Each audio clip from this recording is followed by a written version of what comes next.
Seja bem-vindo ou bem-vinda.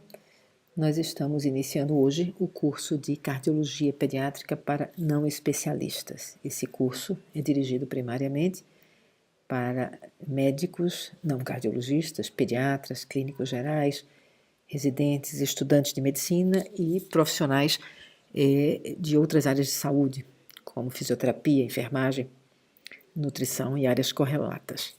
O meu nome é Sandra Matos e eu vou ser a tutora do curso ao longo dos próximos meses.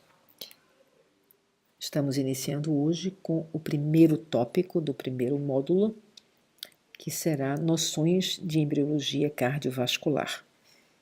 Nós vamos fazer essa apresentação dividida em algumas partes por questões de peso do arquivo na internet.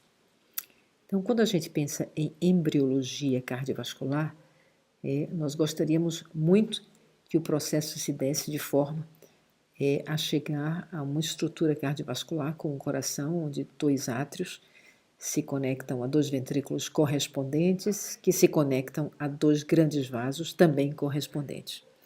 Mas nós sabemos que nem sempre isto acontece dessa forma, e o indivíduo pode, por exemplo, se formar com apenas um átrio, que se conecte a apenas um ventrículo, que se conecte a apenas um grande tronco arterial. Nós sabemos que esse átrio único pode se conectar para um ou outro ventrículo. Sabemos que o ventrículo único pode se conectar a uma artéria pulmonar ou à aorta. Sabemos que o átrio direito pode se conectar ao átrio esquerdo ou ao ventrículo único, o átrio esquerdo ao ventrículo direito ou ao ventrículo único. Os ventrículos podem ter conexões trocadas, uma patologia mais comum que conhecemos como transposição dos grandes vasos, na verdade. Os ventrículos podem ir para um tronco arterial comum, pode existir ausência de comunicação entre átrio direito e ventrículo direito, ou entre átrio direito e ventrículo esquerdo, entre ventrículo tronco pulmonar, ventrículo esquerdo e aorta, e de uma maneira geral a gente sabe que isso pode ser confuso, e num primeiro momento principalmente pode parecer difícil e até cansativo.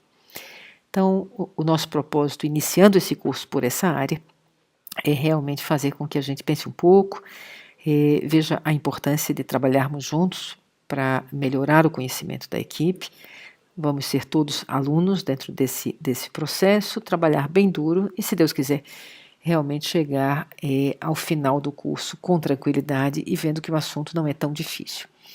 Isso aplica-se não apenas a esse módulo, nem a essa aula, mas a todo o curso.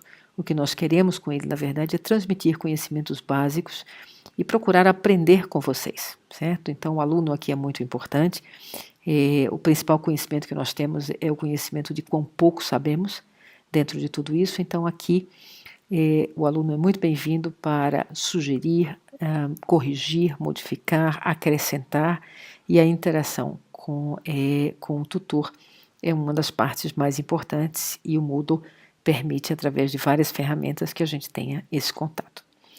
Então, iniciando, a gente vai fazer as primeiras considerações em relação a todo o processo, né, desde a ovulação até a implantação do blastocisto na mucosa uterina. Nós temos um primeiro período que normalmente é em torno de uma semana, onde esse ovo fertilizado vai passar por vários processos de divisão, processos de clivagem, formando aquele primeiro grupo celular que chamamos de mórula, que depois vai chegando ao blastocisto até a implantação.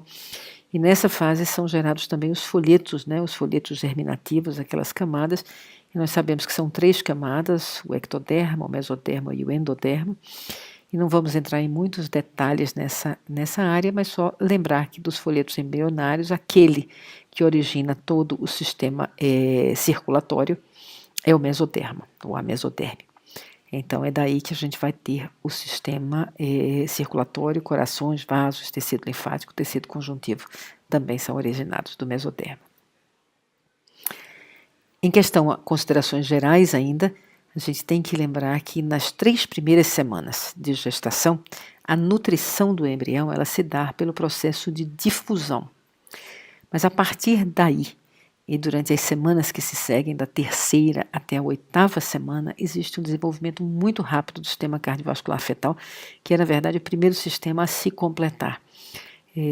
do ponto de vista específico do sistema cardiovascular, o feto teria condições de vida extrauterina desde muito cedo. Na verdade, nós sabemos que o que limita em muito a vida extrauterina para o prematuro é o fato de que o tecido pulmonar trabalha diretamente relacionado ao sistema cardiovascular, ao sistema respiratório. Esse é muito imaturo até aproximadamente 26 ou 28 semanas. Mas o coração, ele fica pronto muito rápido, né? Então, no segundo mês de vida, geralmente esse sistema já está completamente formado. Em torno de aproximadamente 18 dias após a fertilização, existe uma área chamada de área cardiogênica no embrião, bem no início da gestação, para a qual migram células que são chamadas de células angioblásticas, como se fossem os vasos primitivos, as células sanguíneas bem primitivas, e que vão formar os cordões, que à medida que o embrião se dobra, eles se canalizam e formam 2 tubos que se fundem nesse tubo único em torno de 21 a 28 dias, mais ou menos. Então, entre a terceira e a quarta semana após a fertilização, nós já temos, então, o único tubo cardíaco. E essa estrutura, sem dúvida, é muito importante e vai ser a base, então, para praticamente tudo que vai acontecer a partir daí, dentro do coração e grandes vasos proximais. O tubo cardíaco, então, ele é único, fica localizado na linha média e é formado por 2 camadas de tecido. A camada em seu interior, que é o endocárdio, e a camada em seu exterior, ou epicárdio, que vai dar, por sua vez, origem ao próprio epicárdio, a camada mais externa do coração, e a parte muscular do coração, ou miocárdio. Esse tubo cardíaco, ele iniciando pela extremidade venosa, ele tem as 2 extremidades, a venosa e a extremidade arterial. Nessa extremidade venosa, 6 veias drenam, ou 3 pares de veias drenam. São 3 do lado esquerdo e 3 do lado direito, chamadas de vitelina, umbilical e cardinal. Então, nós temos 2 veias cardinais, 2 umbilicais e 2 vitelinas que drenam naquilo que a gente chama de um seio venoso ou um lago venoso, que por sua vez vai drenar num átrio primitivo, vai existir uma dobra atrioventricular, uma via de entrada, um ventrículo primitivo, uma via de saída, um tronco arterial e finalmente os arcos aórticos que vão compor o arco aórtico e os vasos da base. À medida que os dias vão se passando, o embrião vai crescendo, o coração vai crescendo, esse tubo cardíaco também vai crescendo e ele tem uma característica importante em seu crescimento. E essa característica, ela se deve ao fato dele estar fixado cefálica e caudalmente. Então, ele está fixado nas suas 2 extremidades. Por conta disso, o crescimento do tubo cardíaco acontece, então, na porção média, no tubo cardíaco.